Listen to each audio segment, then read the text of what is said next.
get lost. Wherever you are, don't look at a map. Just go explore, see where the locals are hanging out, avoid any tourists, and just get lost.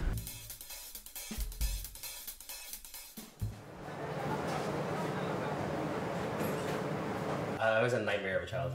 After my mother passed away when I was in my senior year, we got into some trouble. I started working for my family when I was 12 years old.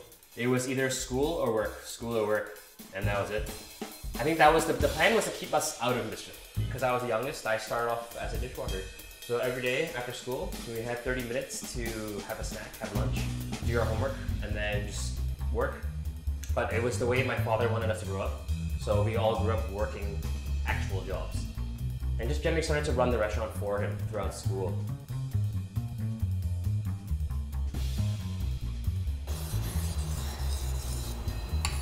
These are my precious knives.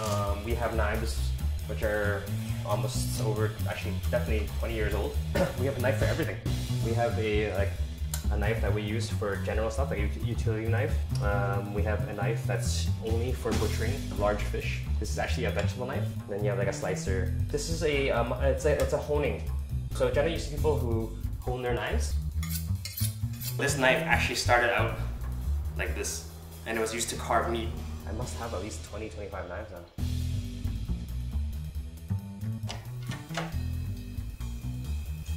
So we have another work trip coming up. We have a lot of these little work trips. It's fun, but it's a lot of work, a lot of traveling, a lot of flying. I'm a massive sneakerhead. If I had a choice, I would probably wear them every day and all day. Sadly, I cannot, so I will just keep collecting them. I wouldn't say I'm the most organized packer. I try to emulate whatever Andrea has shown me from her tricks. It's actually a big habit of mine. We'll quickly realize that we have forgotten something very important when we get there. But we make it happen. We make it work. I definitely am not any of the formal type chefs who wear like proper chef jackets and a hat and whatnot. I'll wear like a t-shirt or something comfortable. My latest thing now is these really ugly shirts that I've gotten into.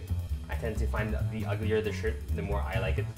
You can see I definitely have a lot of weird socks. And this started because every day I wear the same thing.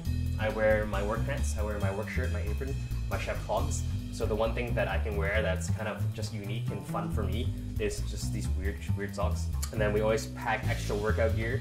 No matter where we are in the world, we always sneak workouts in just to help us keep balance of what we're doing.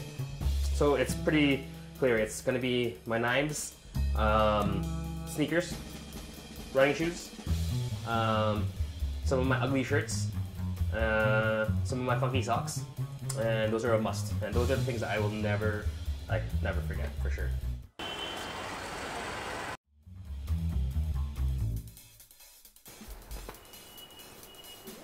So Bastion focuses on seafood first. We're a seafood restaurant foremost, and what we do is depending on whatever we find in the market, whatever my local fisherman can get for me, that's what's on the menu.